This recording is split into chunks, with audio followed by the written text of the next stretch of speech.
Our next panel is about shaping narratives and equality moonshot. And I'm delighted to invite Eva, is she here? Eva Gotsovic, a DJ, a music producer, a fashion creator, and a multi-talented human being.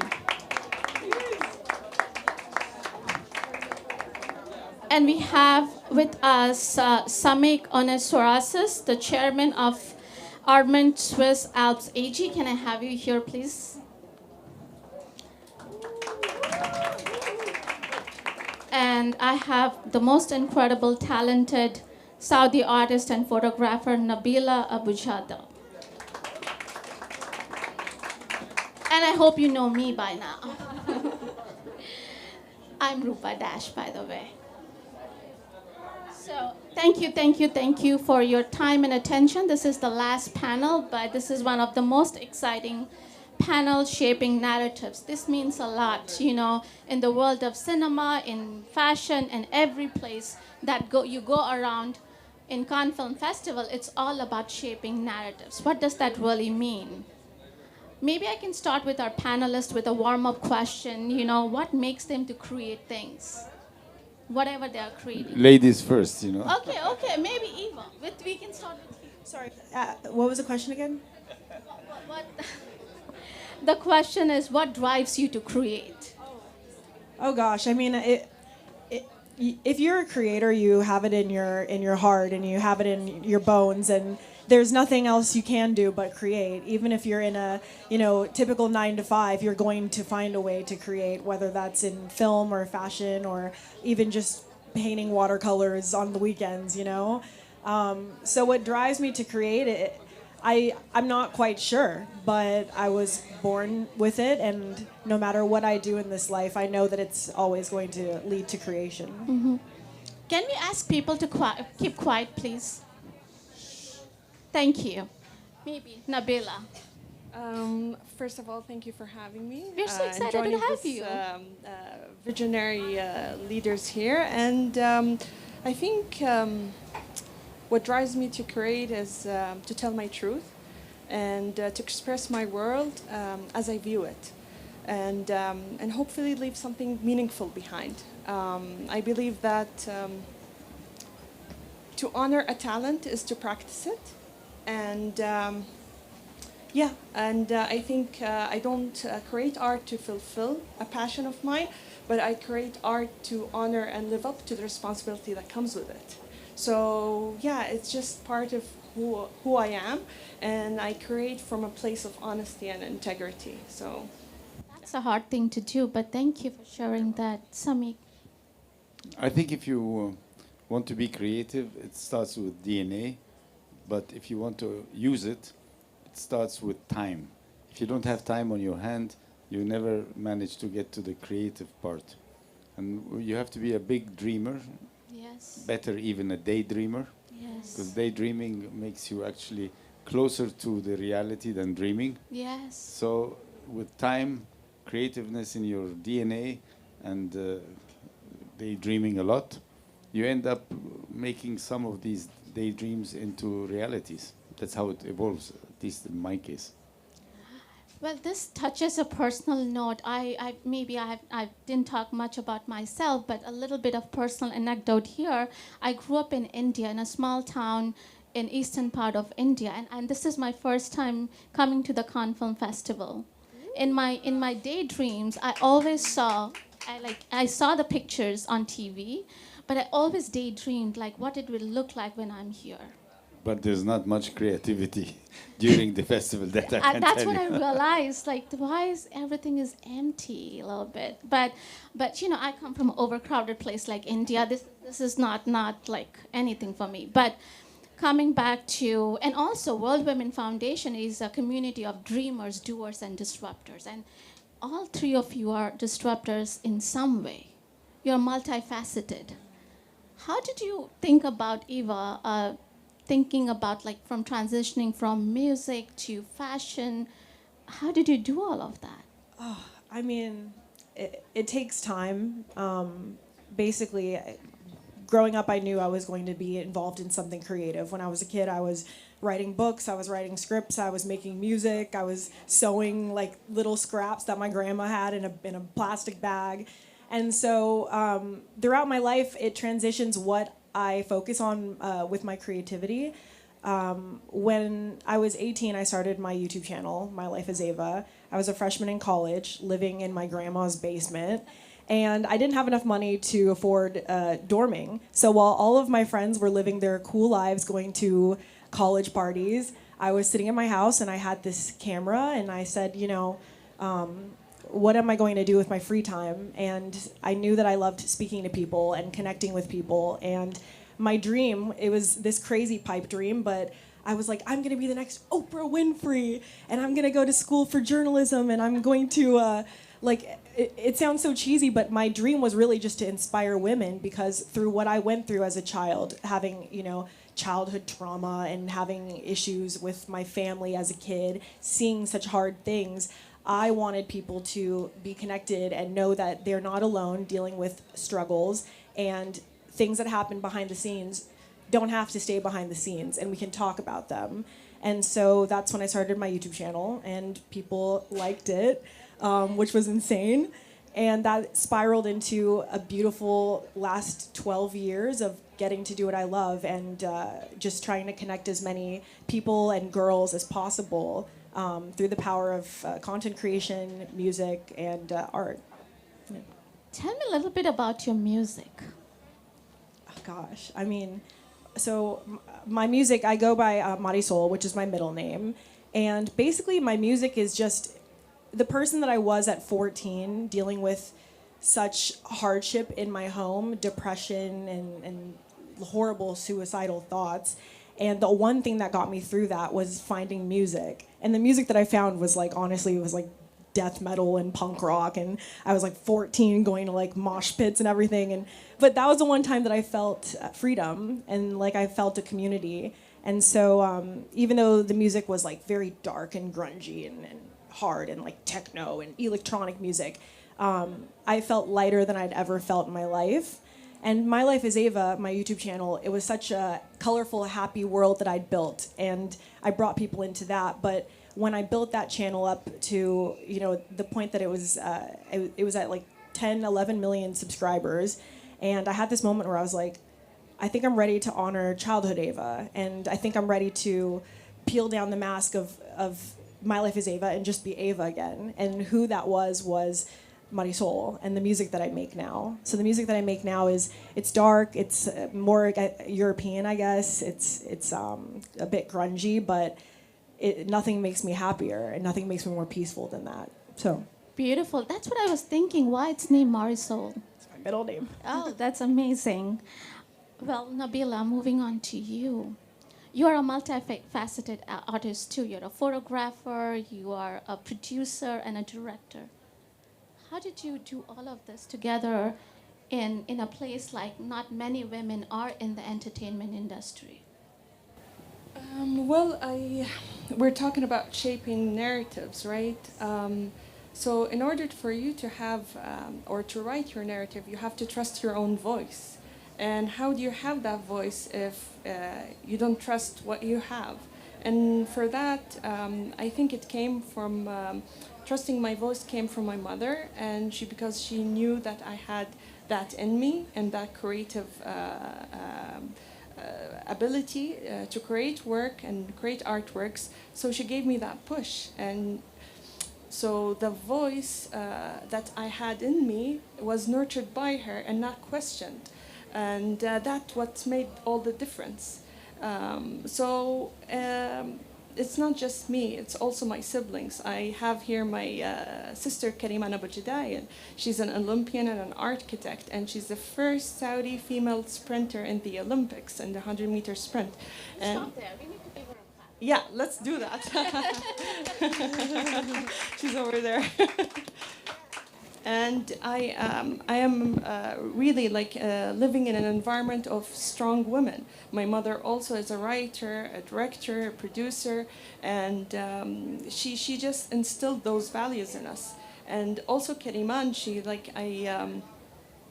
I really learn a lot from her. She's younger than me, but I learn a lot, discipline and everything. And I mean, like every day when we used to study in college in Boston, so she would wake up like 5 a.m.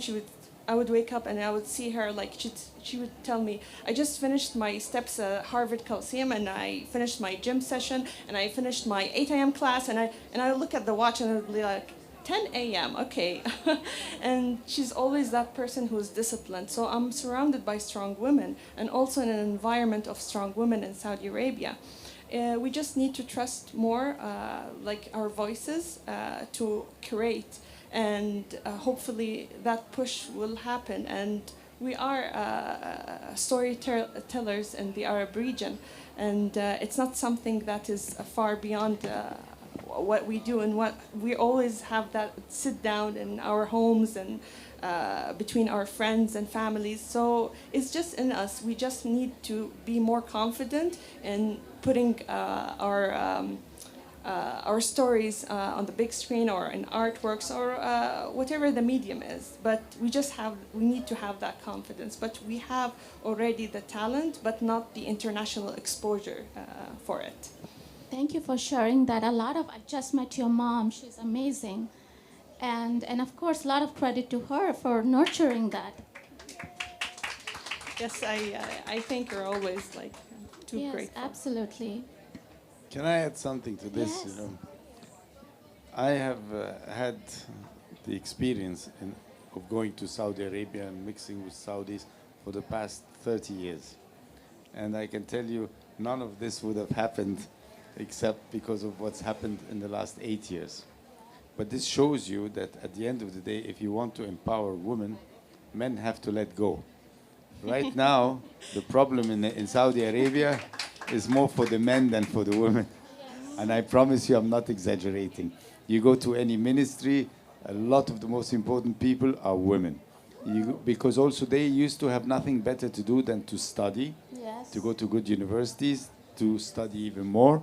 And therefore, now that they have a chance, they are in charge everywhere. And it's no longer a surprise, because I didn't like your first statement, like the difficulty in such a society. I don't see any difficulty for women there. And there's so many women everywhere in Saudi Arabia that they probably have an easier job to advance in Saudi Arabia in comparison to even modern countries like Egypt. A woman in Saudi Arabia is definitely not handicapped like in Egypt or in India or in many countries that we don't even think of as handicapping women and women equality. Yes. They just need to learn how to drive better, you know. Well, my sister's a good driver.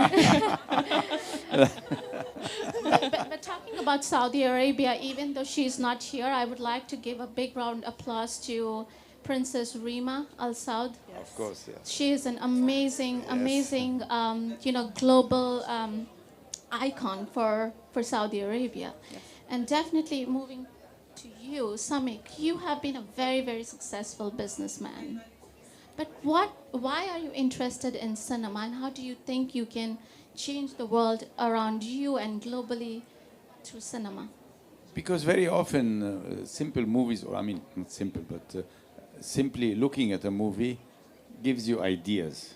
And we live for ideas. And then other movies gives you hope. And this is also good. And then we happen to have a film festival since 8 years, which helps a lot. But I believe definitely that cinema is a very good medium to promote things. So if you have a message, the easiest, fastest, best way is to do a good movie about it. Obviously, it has to be a good movie, otherwise it will not be seen by many. But movies that have a message usually reach people much easier, faster, and more dramatically than even a book or like a panel like this, you know.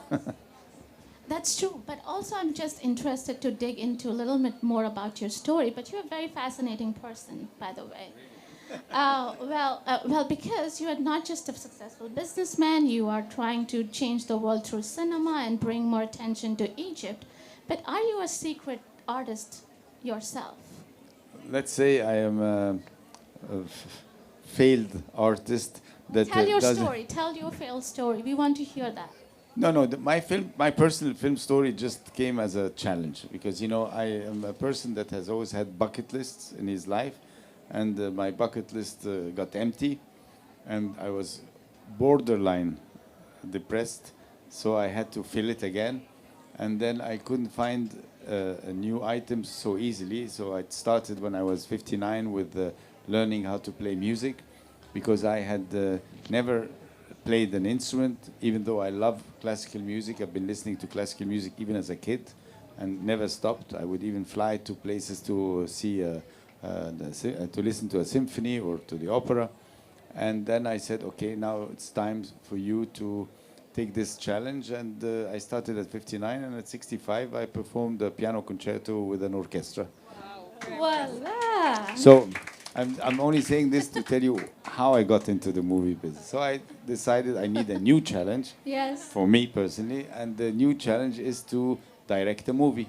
So again, I gave myself 6 years to learn, and the last 2 years to actually produce and direct a feature movie, feature film. And I started now a year and a half ago. I did my first short movie, 13 or 14 minutes, only 30 mistakes. So hopefully the second one will have only half of that, and the third one will have enough. I mean, much less, so that I can start the real movie. But this is what I was saying in the very first answer. If you have time, and I am a person that has always given himself time. I never believed in hard work, For me, this was a taboo, because hard work means you don't have time to think, you don't have time to dream. I love that. I love that. That's the best sentence of the day. You know what happens when you don't work very hard is you become less successful. But if you, relatively speaking, have a bit of success, it's enough. Like an extra zero here and there is not going to make you happier. But extra time gives you much more pleasure in life. You have more time for people that you love. You have more time for family. You have more time for daydreaming. So we go back to this, Thank you.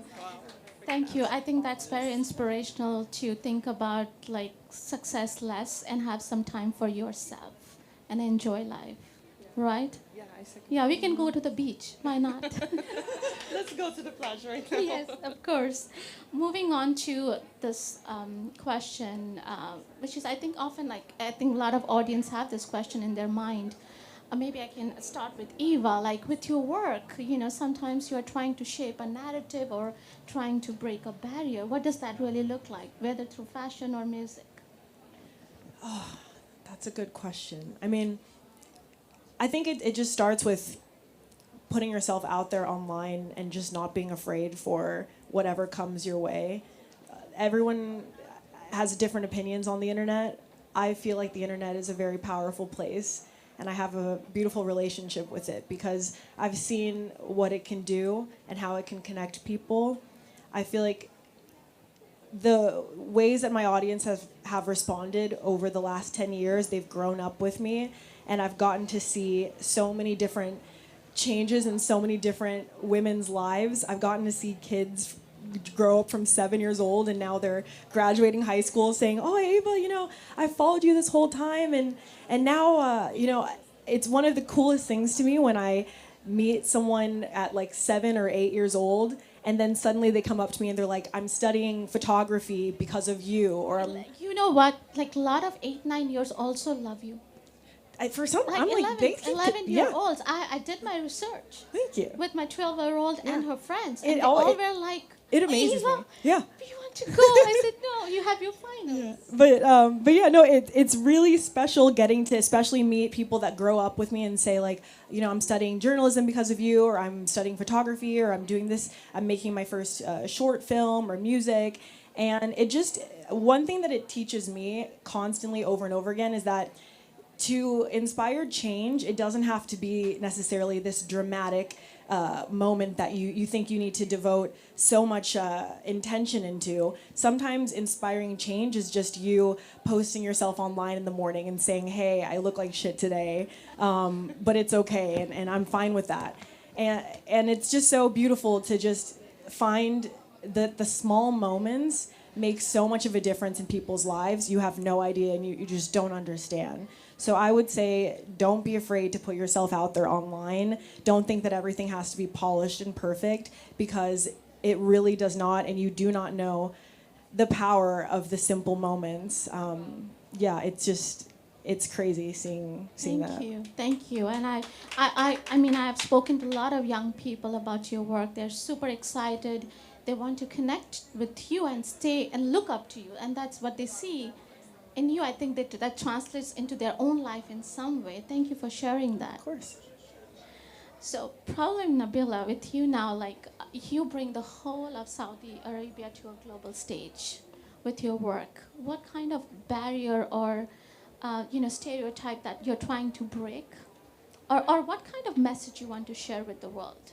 I think the message is that we're capable of reaching a global stage. I mean, I had an animation screened last year in Cannes Film Festival, and it was screened during Animation Day and won the Animation That Matters award.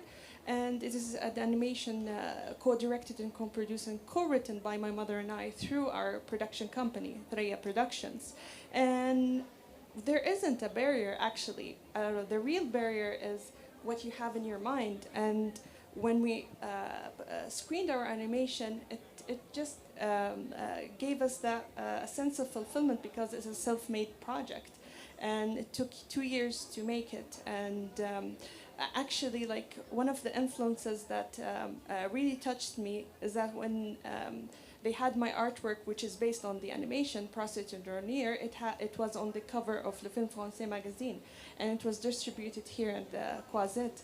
So I was staying at the Carlton last year, and one of the waiters came to our table, and he told me that this artwork, he saw it during COVID, and it really touched him, and the message resonated. And it just made me realize how art could reach like borders far from what you've expected, and in unexpected places. And it just tells you that the power of art could reach places other than your home or your studio or wherever you created that artwork. So it gives you that push that you could reach to global audiences, even if through a small message, and it would the effect would be cumulative. Yes, thank you. Thank you for sharing that. And SAMIH, your work is influencing how we look at Middle East in the global cinema space. So what is the next big thing that you're working on, or what are you trying to shape as a narrative with your work? Right now, nothing. I just need to get my movie done in a few years, and before I get there, Can you tell us a little bit about your movie, or no? I haven't made up my mind yet, because I'm still a student, I still have to learn, and I'm learning on the job. So just making a few short movies doesn't make you capable of deciding what would be the right thing to do. But I'm sure I'll get there, just like with the piano. You know what? You bring up a very important point here, which I'm really admiring. What you're saying is the process of unlearning. Becoming a student. No matter in which which you should age. never stop learning, because Yeah. the minute, especially when you start getting old, the best way to stay young is to stay young at heart. And how do you stay young at heart? Is to constantly be challenged, constantly be moving, dreaming, thinking, and doing. If you stop that and resign and say, okay, I've done it all, now it's time to just stay on the beach, then before you know what's happening, you become an old man. And I see a lot of my friends around me, shockingly old. I mean, I'm lucky that my eyesight is getting worse, so that I don't see that I'm getting old. But in a way, when I see them, I feel that they've ceased to feel capable even of doing something new or learning something new. And I've seen it also in the reaction of many people towards what I am doing. Like when I started learning how to read notes and play the piano at 59, most of the people made fun of me. Yeah. And very few people even thought for a minute that I will continue the 6 years it took to get there. So I feel that this is also extremely important, to stay open, give yourself time to develop new dreams and learning. I'm even learning Greek now after 35 years of going to Greece and not speaking Greek. Now I'm starting to learn, and it's so difficult. When you're old, it takes like much more time. And after a year and a half, I cannot claim even that when people ask me how many languages you speak, I always say like so many plus half a language, which is Greek. But It's beautiful. Congratulations, you're doing good work. You're a good student. But you know what? When you're learning something new, as a student, you often go back and refer to some of the work that inspires you. But this is dangerous because you forget that as you get older, you become much more limited in your capabilities. I mean, I picked up Italian like this. I learned Spanish in 2 years, and I was negotiating contracts in Spanish. This damn Greek, a year and a half, and I cannot do a proper conversation in Greek. So you have to be careful not to exceed your abilities, because over dreaming usually results in doing nothing. If you dream too much, or if you dream too many things at the same time, Yes. and you try to pursue too many things, which is something very common among young people of today. You know, when we were young and we went to university, you became an accountant, an engineer, a doctor, or a lawyer. That was basically it. Today, these young people, when they graduate, they have like 2 million options they can do. There are 4 million startups every month almost for young people that are thinking of looking for something. And it's not good. In my opinion, we had a much easier life. You know, your choices were limited. Now the choices are too many, and many people drift into doing too many things at the same time, which is not good. But do you have any advice for your younger self? Well, just make sure that you find the next challenge before you finish the movie. That's a good one. But Nabila, moving on to you, what is that one of the projects that you have done that really inspired you, and what are you working on next?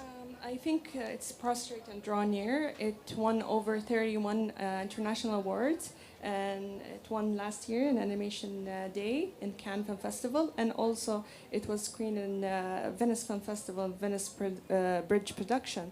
And also it is the first Saudi short animated film to earn a qualification for the Oscars. Yes. We didn't get the final nominations, the 5 nominations, but I was full of gratitude that it went through the list. And they recently inducted it in the Academy Film Archive, and I'm going to Los Angeles to be there. And yes, so I'm just grateful because I got to also collaborate with my mother. I think that is the ultimate achievement that transcends any award. And it is a memory that I always keep at heart, because she's not only a co-producer and a co-director and a co-writer, she's also my friend. And we share a lot of nice moments together. So I'm really proud of that project. And also I'm working now on special documentaries, and hopefully it will see the light, and I'll get to share it. Yeah, we look forward to hosting Thank you you very again. much. Thank you. Thank you for sharing that. Now moving on to Eva. You know, what is that one thing that you are very proud of that you have done and looking forward? Oh gosh, I mean, when I was a kid, my biggest dream was to be an author, and yeah, I got the opportunity to do that in 2017 with Simon and Schuster. Yeah, and so they approached me and they're like, Ava, we want you to write a book, and I was like, this is my chance. And I pitched this like fiction novel, and they're like, well, we don't really trust that you actually can write, so we want you to write a memoir. And I was like, what am I going to write a memoir about? I'm like 21, I'm a college student, like I'm not going to die anytime soon, hopefully.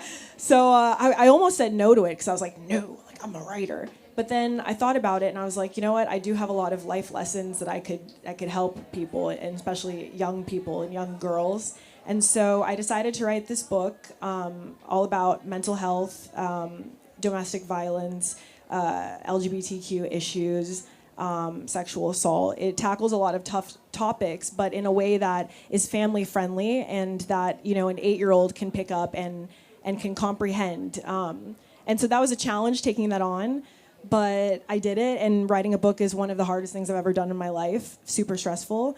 But when the book came out, we had the opportunity to make this book release video. And so I decided to take that money and make a short film about my sexual assault story. And this was the scariest thing in the world, putting this on YouTube, because in 2017 it was a very touchy topic. And especially with my channel that was young girls and young people, I was like, oh my gosh, what if I get in trouble for this? What if it's too much? What if it sparks, controversy? But I put this video on YouTube, and within, I think, 24 hours, the video had 40,000 comments of mostly filled with girls sharing their stories for the very first time and finding a community for the very first time and a safe space to tell their story. Some of them were even very, very young.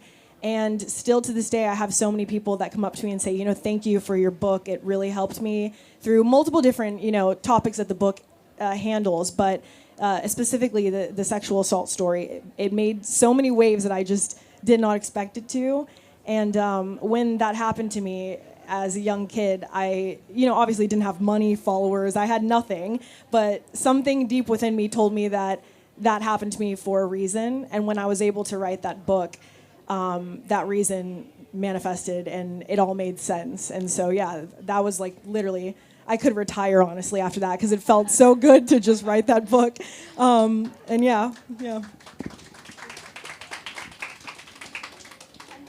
Looking forward to? What is the next big thing that you're working on? I'm working on music. I have an album that comes out in August. And I'm also writing my first movie script, which is very exciting. And it's basically just a coming-of-age story of a young girl in her parasocial relationship with a YouTuber. And yeah, I'm excited to finish that project and get that started. I'm looking forward to it. Thank you. So Nabila, for you, I have some fun questions too. I think we have 0 minutes left. But I have a fun question for you. What is your guilty pleasure? One thing you love, but also never post on social media.